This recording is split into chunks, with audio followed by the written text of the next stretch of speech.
Hey, it's Sunday evening here in southeastern Oklahoma, and so I decided to put a little video up, mainly because of the nature of this module. It talks about inspections of heavy equipment. It talks about inspections of wire rope.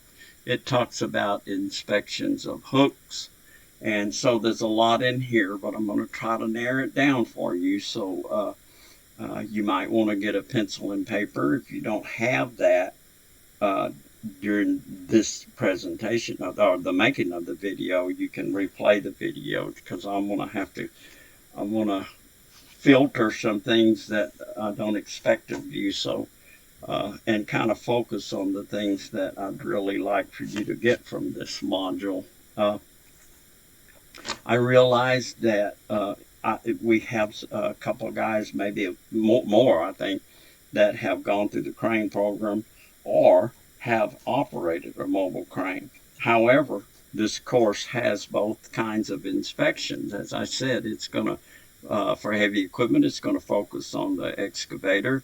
And then again, it's going to go through the three types of inspections, I think shift, monthly, and annual, and I'm going to try to point out some parts of those in your reading material, some parts of those that I'll probably be expecting you to know about, and you should read all of it, and there's a bunch.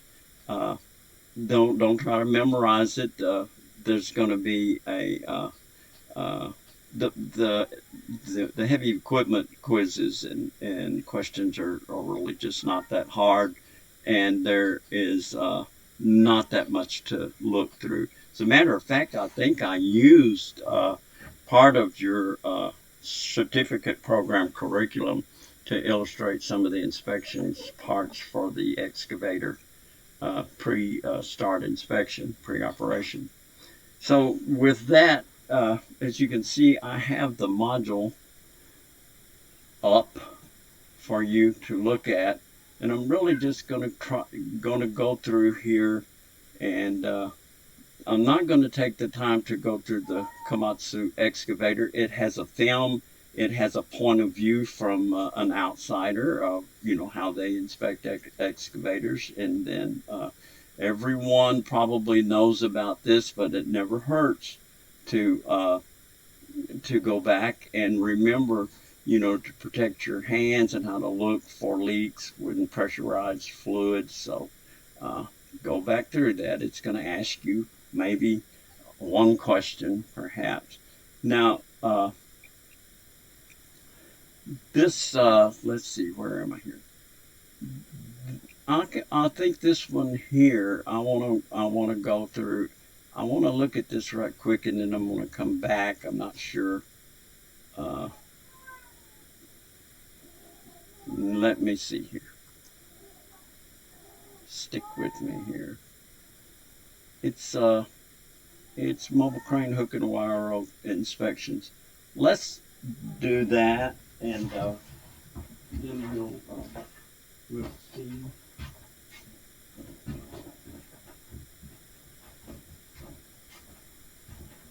how much it covers, how much I want you to know. Uh,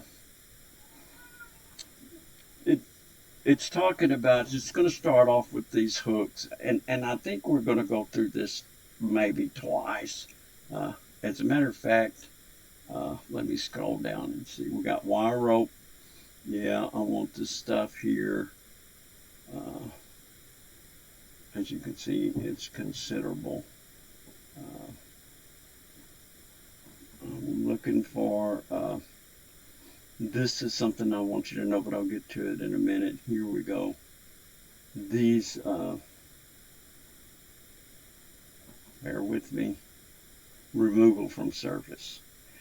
This is something that's going to be a question about this, but when I get to it here in a minute, I'm going to just tell you what I expect you to know. I don't expect you to know precisely all of these different determinants, let's call it, for do you replace it, throw it away, can you use it, can you salvage it, but I want to go through it uh, and just talk about how they determine whether we can, use it or it has to be uh, tagged and put in the "Don't Use Me" box.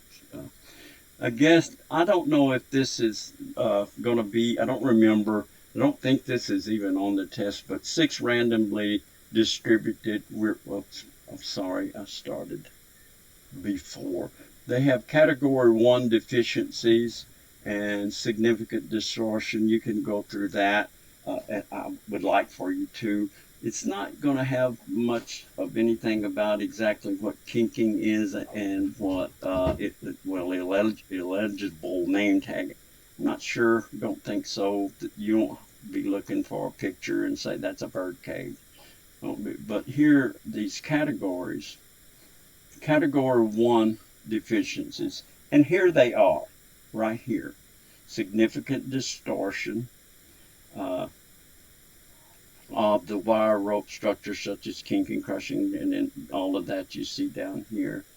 Corrosion, electric arc damage. If that wire rope has bumped up against a power line or something, it needs to be disregarded. And then we get down here to category 2 deficiencies, visible broken wires. And I really don't think it's going to ask you specifically to name 10 category 2 deficiencies. But let's move on and I'll get to what I want you to know or understand. Here's category 3 deficiencies. Now here's the deal. Do I throw this away or can I use it, or is there a way I can do something to it to use it? So let's look at a couple of examples for removal from service in that category. If a deficiency in category 1, and we remember those, that's the bird cage, is identified, an immediate determination must be made by the competent person. Competent person, is that different than a qualified person? Yes, it is. As to whether the deficiency constitute a safety hazard. If the deficiency is determined to constitute a safety hazard, operations involving use of the wire rope in question must be prohibited until. Now here is what you can do. Until the wire rope is replaced, of course. If the deficiency is localized, like just part of the wire rope is maybe corroded or something like that, you can correct it by cutting the wire rope into 2 pieces and using whatever's left. That's not, because it's not damaged. So that's one thing you can do. Now category 2, it has the same thing, replaced or localized, corrected by, you can do this in just about all these categories, is isolating the part that's bad. That you can't cut that part out like it's been corroded and splice that rope.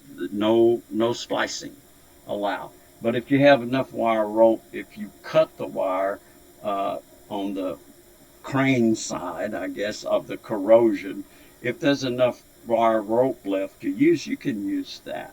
So the I guess the relationship between category and deficiency is relative to the degree of the deficiency, or relative to the category, and the determination is made. Alternatives are suggested accordingly. Now, I just want you to look at this thing and figure out a way to say that in a sentence. There's a relationship between the category, the deficiency, and the determination of whether to use the rope or not. And there is also a third component of that decision making. You can use it by doing this. So, relationship between the category, the actual problem in the wire rope, and the determination. Those three things. If you can remember that, because it's going to ask you what it's going to ask you something along those lines. I wrote it down what I thought it might ask. And here's hold on a minute. Okay, there is a question about the categories of deficiencies 1, 2, and 3, and they play an important role in determining the removal from service. And I'm asking you to briefly describe the conditions of compliance relative to the category of the deficiency. You could just say, well, if it's got corrosion and there's enough wire rope left to continue, you could sever the rope, cut it in two, and use the good part. That tells me you got an idea of what they're trying to do. I don't need you to get specific, but read that over, kind of make sure you understand it. But that's a question I want you to be able to answer it, and all I'm really asking is that you know that there's a relationship between the deficiency, the category, and return to service, or you got to replace it. Okay, so I got that out of the way. I'm going to scroll through this. There, as I said earlier, there's a monthly inspection. There's a shift inspection. Would like for you to know who can do that right here. Competent person. This is the categories removal we just went through. And then there's a monthly inspection. I want you to know something about the documentation. If you've got a notepad there about what is documented in a monthly inspection, and if it has to have a certain person who can do it, qualified. See that word? That's different than competent. So you got to be a qualified person to do a monthly, or it says the inspection must include any deficiencies that the qualified person. It's different than competent person.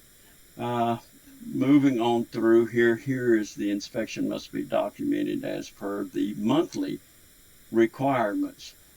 Maintain and retain. This is it right here. How long? 3 months. You got to keep those that document around. And this is who signs it, the name and signature of the person who conducted the inspection. So, it's all in here. I'm just trying to save you a little time. Annual, how often? 12 months. And who? Let's see if we can find who. The inspection has to be completed through Curving Services. And I think this is going to be a qualified person. I don't see it right away, but it will tell you, and I'm sure it's a qualified person. A qualified person has some kind of document like the CCO, can qualify you to inspect cranes, and you'll be documenting. So that is. I wanted you to know this when you come to it. I want you to know a little bit more than just answering the question. It just throws in the right here. It says wire rope design factors. Now you crane guys probably are aware of this, but design factors they're calling. So I need you to know the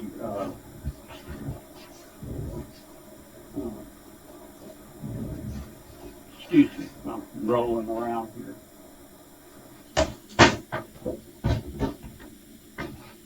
I need you to know that, let me catch up to you here. Let me find my place, sorry. Wire rope design factors. The design factor is the ratio of the rated strength of the rope to its operating stress, to what it's picking up. If a particular rope has a rated strength of 100,000 pounds and is working under an operating stress of 20,000 pounds, it has a rope strength design factor of 5. And that's determined, this is a ratio, 100,000 to 20,000 is 5. it's operating at a fifth or 20% of its rated strength. Now, this may be in a question somewhere. The design factor for live running ropes that wind on drums or travel over sheaves shall not be less than 3.5 to 1. That's a design factor. For boom pendants, and I believe that's the things that help hold the boom up, last boom, that wind on drum. Oh, wait, I lost myself. Boom pendants or standing ropes shall not be less than 3, a little bit less. Rotation type 2, less than 3.5. Now it's probably going to ask you one of those, so you're going to answer 3.5, 3, or 3.5. Talks a little bit about the different rotation resistant ropes. I don't think it has a whole lot to say about that in the quizzes in here. I'm going to kind of go through this again in a summary format a little bit. But be sure and read this stuff, and I think a lot of it will come back to you. Now, it's probably going to ask you where the requirements for OSHA these are coming from. I think it's going to ask you rotation resistance rope. It's going to tell you, may ask you where to find information, the requirements on them, and it's part of what this whole thing is what is it? Cranes and subpart cranes and derricks in construction, subpart CC, subpart CC, cranes and derrick in construction, and that title is way up here at the top.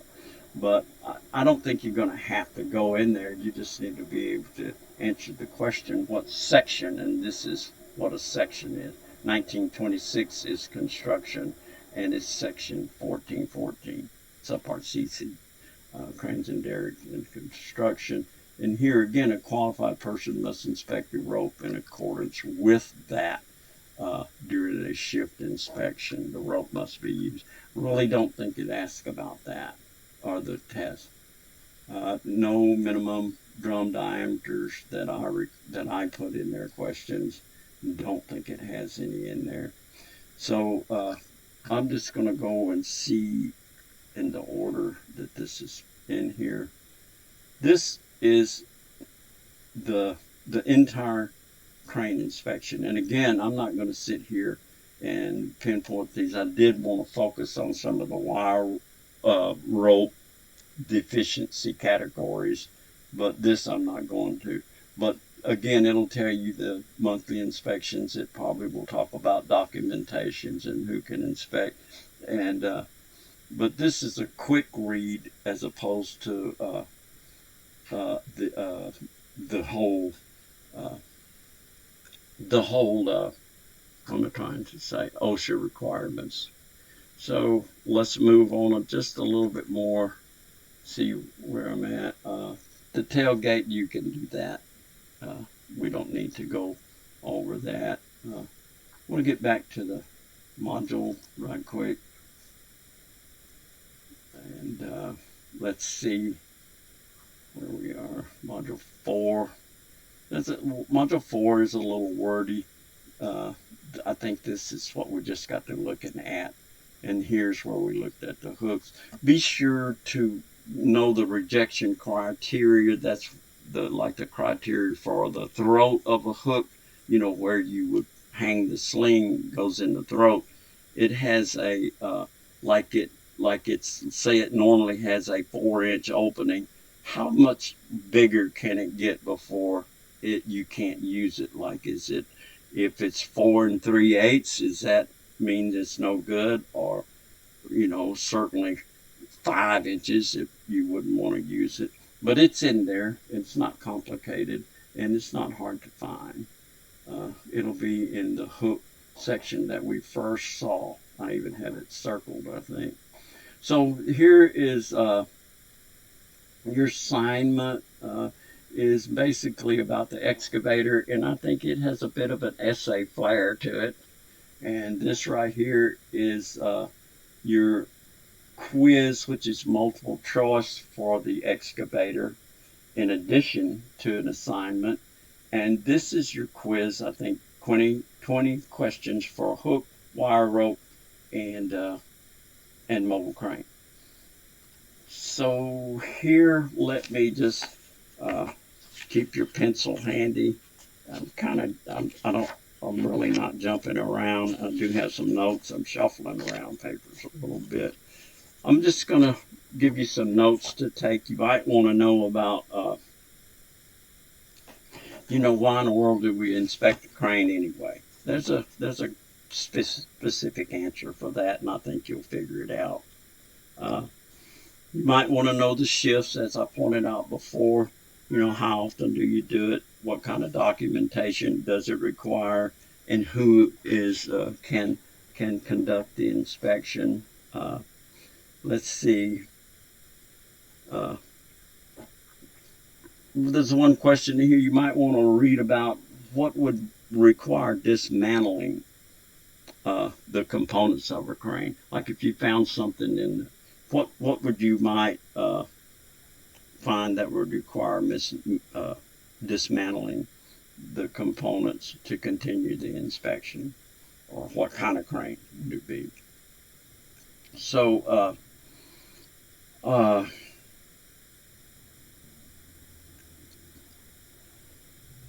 this is going to ask you, it's a multiple choice, but it'll have like 4 or 5 correct answers on minimum items to inspect during a shift inspection.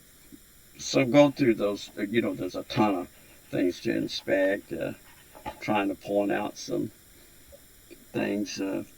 Where can you find a list of required safety devices? If you don't know that, find it. It's in the OSHA Subpart CC, Cranes and Derricks Construction. I think section 1415, but you better double check that. Which of the following are, let's see, I've got a note here to ask you about what might you find in the shift inspection? There are specific things, and it's not a very large deal to choose from, but read through it. It'll give you an opportunity. There's probably about 3 or 4 correct answers and two not. Who's gonna conduct an annual? We went on. I think we said a qualified person. Know what the power plants are,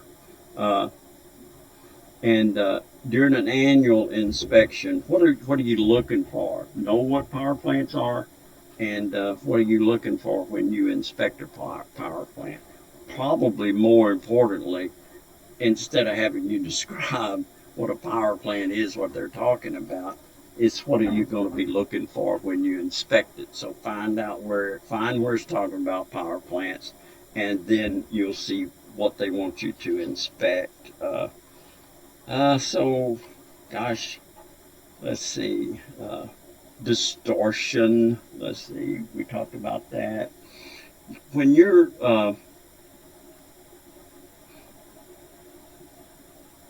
there's a question that wear distortion.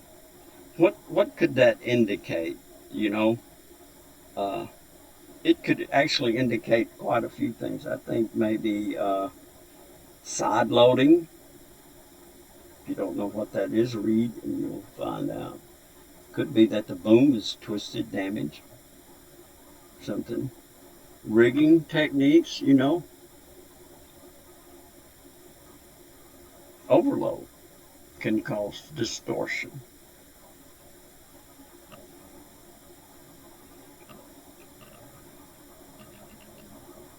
So again, read about the hooks. What is the allowable distortion of a hook? Like I said, if it's 4-inch, can it be 4 1/8? Is that okay? Can it be 4 1/2? Is that okay? And then I think there's a picture. I think I may even have it circled, and it's asking which one is distorted. and see if any of the other hooks, and carefully look at that. It says which one's distorted, and then it wants you to see if any of those other hooks in that picture can be used. And I want you to, don't be quick, just look at it real closely. Uh, who can inspect a wire rope in a shift inspection? Competent person. Then back to the deficiencies for return to service. Be sure you go through that and think about uh, what, it's just the relationship between the deficiency, the category, and the alternatives, like cut the rope in two and use what's left of the wire rope. And I think just this little talk, if I didn't jump around too much, will help you. If I did, just replay the video, and I'm giving you some really good hints to keep you from keep you from having to read just so much of it. And these tests require very little memorization of things. Remember, where can you find safety devices? Section 1415. A few things like that. Uh, what kind of documentation do you need if it is documented, and how long do you have to keep the documentation? Some of those things like that. And finally, why in the world, if I'm a heavy equipment operator, are we dealing with cranes? And uh, you know, it does say heavy equipment, but crane is a heavy equipment. And all of the things that we're going to talk about, fluid levels and things like that, are you should be inspected on a crane because they're mostly diesel powered. And so uh, there's a relationship there, but mostly what I'm what I'm needing you to do is, most of you are, I believe, in this course because you probably want to go beyond being an operator at some point. So you want to understand when that operator comes on your job site, you know, he needs what is it that he needs to know, and what can you see maybe possibly that doesn't look right. Just a little bit more information as to you know to put in your tool chest, or to prepare you for the future in leadership. And I'm going to let you go with that, and may have some notes or announcements during week 4, and going to come up with a in-person dates next week. I'm going to try to get them solidified. The in-person is where you go to do these things that we've been talking about. Some will be going to Georgia if that's your campus of where you're hooked up with. Some, I think a couple or three may be going to Oklahoma City. And but I'll come up with those dates next week so that you can start planning on that. And remember, as always, guys, if you're behind, if you don't understand something, uh, it's pretty easy to give me a phone call. I have office hours, but I usually have my phone with me if you get stuck on something, and I feel like I can help you, I will. Just keep up. Don't get behind. If you do, let me know. Let me know. Let me know. You guys have a good week 4, and I'll be talking to you as we move on. Thank you.